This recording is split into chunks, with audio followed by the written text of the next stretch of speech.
இன்றைக்கு பல்லடம் சட்டமன்ற தொகுதிக்கு அதிமுக தலைமையிலான என்டிஏ கூட்டணியுடைய வெற்றி வேட்பாளர் அருமையன் பரவசம் அவர்களுக்கு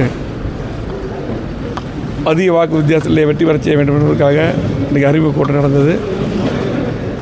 இன்றைக்கு பல்லடம் தொகுதியை பொறுத்தளவுக்கு என்றைக்குமே அதிமுக கோட்டை, புரட்சித் தலைவர் எம்ஜிஆர் காலத்திலும் அம்மா காலத்திலும் இன்றைக்கி எடப்பாடியார் 21 அவர் முதலமைச்சராக வேண்டும் என்று தான் வாக்களித்தார். இங்கெல்லாம் அந்த அடிப்படையில் 2026 மிக அதிகமான வாக்கு வித்தியாசத்திலே தொகுதி வெற்றணும். ஏன்னா 2011 கிட்டத்தட்ட 69,000 வாக்கு வித்தியாசத்தில் வெற்றி பெற்றது. இந்த முறை உறுதியாக 1 லட்சம் வாக்கு வித்தியாசத்தில் இந்த தொகுதி வெற்றி பெறும். அதே போல் 200 தொகுதிக்கு மேல் வெற்றி பெற்று 210 தொகுதி வெற்றி பெற்று எடப்பாடி முதலமைச்சர் வருவார். இன்றைக்கு ஒட்டுமொத்தமாக தமிழ்நாட்டு மக்கள் திமுக ஆட்சி இனி இருக்கக்கூடாது, எந்த திட்டமே செய்யலை. திருப்பூருக்கு, கோயம்புத்தூருக்கு, நீலகிரிக்கு, தமிழ்நாடு முழுவதும் ஆகவே அதிமுக ஆட்சி வர வேண்டும் என்ற முடிவு செய்திருக்கிறார்கள். அது உறுதியாக நடக்கும். திமுக ஆளுங்கட்சியாக இருக்கிற சூழ்நிலையில் பணம் கொடுத்து வாக்கு வாங்குவாங்க அப்படிங்கிற ஒரு இதுவும் இருக்குது. அதே சமயம் நீங்கள் இந்த தேர்தலை எப்படி எதிர்கொள்ள போகிறீங்க? பணம் கொடுத்தா இல்லை பணம் கொடுக்காம? நாங்கள் சட்ட ரீதியாக ஜனநாயக ரீதியாக தான் நாங்கள் சந்திப்போம். ஆகவே இன்றைக்கி திமுக எது பண்ணால் முறியடிக்க நாங்கள் தயாராக இருக்கிறோம்.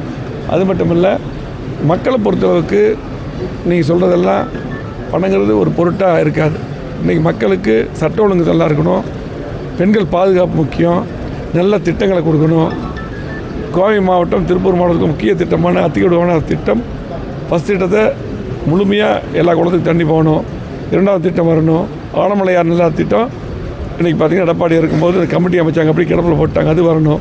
ஏர்போர்ட் விரிவாக்கம் நிலம் எடுத்து கொடுத்தோம் நாங்கள் இருக்கும்போது, அது கிடப்பில் போட்டாங்க. இதெல்லாம் சரி செய்ய வேண்டும் என்றால் எடப்பாடியார் முதலமைச்சர் வர வேண்டும் என்று ஒட்டுமொத்த மக்கள் விரும்புகிறாங்க. ஆகவே கண்டிப்பாக இது நீங்கள் சொல்கிறது எதுவுமே எடுபடாது. மக்களுக்கு திட்டங்களோ சட்ட ஒழுங்கு, மக்கள் பாதுகாப்பு அதை விரும்புவாங்க. அதுக்கு அதிமுக ஆட்சி எடப்பாடி முதலமைச்சர் வர வேண்டும்.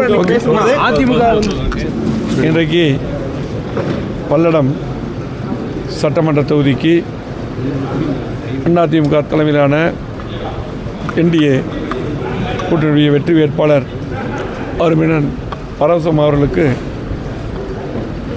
அதிக வாக்கு வித்தியாசத்திலே வெற்றி பெற செய்ய வேண்டும் என்பதற்காக இன்றைக்கி அறிமுக கூட்டம் நடந்தது. இன்றைக்கு பல்லடம் தொகுதியை பொறுத்தளவுக்கு என்றைக்குமே அதிமுக கோட்டை, புரட்சித் தலைவர் எம்ஜிஆர் காலத்திலும் அம்மா காலத்திலும் இன்றைக்கி எடப்பாடியார் 21 அவர் முதலமைச்சராக வேண்டும் என்று தான் வாக்களித்தார். இங்கெல்லாம் அந்த அடிப்படையில் 2026 மிக அதிகமான வாக்கு வித்தியாசத்திலே தொகுதி வெற்றணும். ஏன்னா 2011 கிட்டத்தட்ட 69,000 வாக்கு வித்தியாசத்தில் வெற்றி பெற்றது. இந்த முறை உறுதியாக 1 லட்சம் வாக்கு வித்தியாசத்தில் இந்த தொகுதி வெற்றி பெறும். அதே போல் 200 தொகுதிக்கு மேல் வெற்றி பெற்று 210 தொகுதி வெற்றி பெற்று எடப்பாடி முதலமைச்சர் வருவார். இன்றைக்கு ஒட்டுமொத்தமாக தமிழ்நாட்டு மக்கள் திமுக ஆட்சி இனி இருக்கக்கூடாது, எந்த திட்டமே செய்யலை. திருப்பூருக்கு, கோயம்புத்தூருக்கு, நீலகிரிக்கு, தமிழ்நாடு முழுவதும் ஆகவே அதிமுக ஆட்சி வர வேண்டும் என்ற முடிவு செய்திருக்கிறார்கள். அது உறுதியாக நடக்கும். திமுக ஆளுங்கட்சியாக இருக்கிற சூழ்நிலையில் பணம் கொடுத்து வாக்கு வாங்குவாங்க அப்படிங்கிற ஒரு இதுவும் இருக்குது. அதே சமயம் நீங்கள் இந்த தேர்தலை எப்படி எதிர்கொள்ள போகிறீங்க? பணம் கொடுத்தா இல்லை பணம் கொடுக்காம? நாங்கள் சட்ட ரீதியாக ஜனநாயக ரீதியாக தான் நாங்கள் சந்திப்போம். ஆகவே இன்றைக்கி திமுக எது பண்ணால் முறியடிக்க நாங்கள் தயாராக இருக்கிறோம். அது மட்டும் இல்லை, மக்களை பொறுத்தளவுக்கு நீங்கள் சொல்கிறதெல்லாம் பணங்கிறது ஒரு பொருட்டாக இருக்காது. இன்றைக்கி மக்களுக்கு சட்ட ஒழுங்கு நல்லா இருக்கணும், பெண்கள் பாதுகாப்பு முக்கியம், நல்ல திட்டங்களை கொடுக்கணும். கோவை மாவட்டம், திருப்பூர் மாவட்டத்துக்கு முக்கிய திட்டமான அத்திக்கடுவான திட்டம், ஃபஸ்ட் திட்டத்தை முழுமையாக எல்லா குளத்துக்கும் தண்ணி போகணும். 2வது திட்டம் வரணும். ஆனமலையார் நல்ல திட்டம் இன்றைக்கி பார்த்திங்கன்னா எடப்பாடி இருக்கும்போது கமிட்டி அமைச்சாங்க, அப்படி கிடப்பில் போட்டாங்க, அது வரணும். ஏர்போர்ட் விரிவாக்கம் நிலம் எடுத்து கொடுத்தோம் நாங்கள் இருக்கும்போது, அது கிடப்பில் போட்டாங்க. இதெல்லாம் சரி செய்ய வேண்டும் என்றால் எடப்பாடியார் முதலமைச்சர் வர வேண்டும் என்று ஒட்டுமொத்த மக்கள் விரும்புகிறாங்க. ஆகவே கண்டிப்பாக இது நீங்கள் சொல்கிறது எதுவுமே எடுபடாது. மக்களுக்கு திட்டங்களோ சட்ட ஒழுங்கு, மக்கள் பாதுகாப்பு அதை விரும்புவாங்க. அதுக்கு அதிமுக ஆட்சி எடப்பாடி முதலமைச்சர் வர வேண்டும்.